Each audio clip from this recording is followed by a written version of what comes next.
September 10, Saturday of the 23rd week in Ordinary Time. A reading from the Holy Gospel according to Luke. Jesus said to his disciples, "A good tree does not bear rotten fruit, nor does a rotten tree bear good fruit. For every tree is known by its own fruit. For people do not pick figs from thorn bushes, nor do they gather grapes from brambles.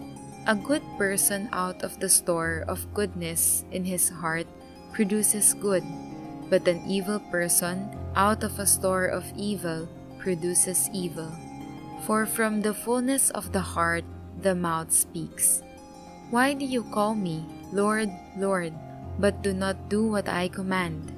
I will show you what someone is like who comes to me, listens to my words, and acts on them. That one is like a person building a house, who dug deeply and laid the foundation on rock. When the flood came, the river burst against that house, but could not shake it because it had been well built.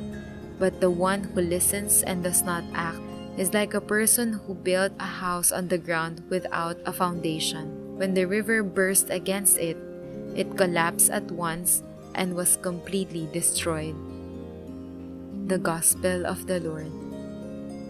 A good tree does not bear rotten fruit. Jesus' ethical priorities indicate that we are what we produce, especially when it comes to what we say. The mouth is the litmus test of who we are spiritually.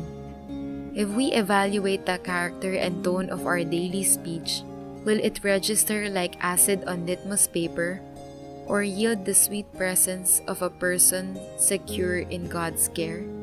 As James testifies, we need to learn how to control the tongue. Only the mature can do so.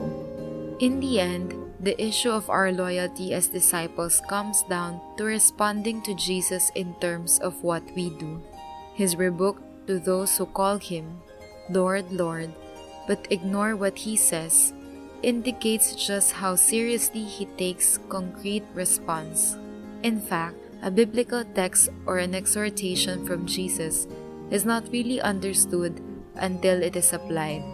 The disciple who responds to Jesus and does what he calls for, able to stand up to the harsh realities of life in a fallen world.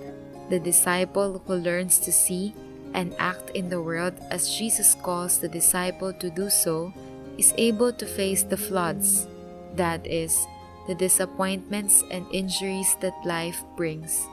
In contrast, to ignore his teaching is to be set up to suffer a tragic loss. Jesus constantly challenges us to grow in him. By doing so, we will produce fruits by his grace.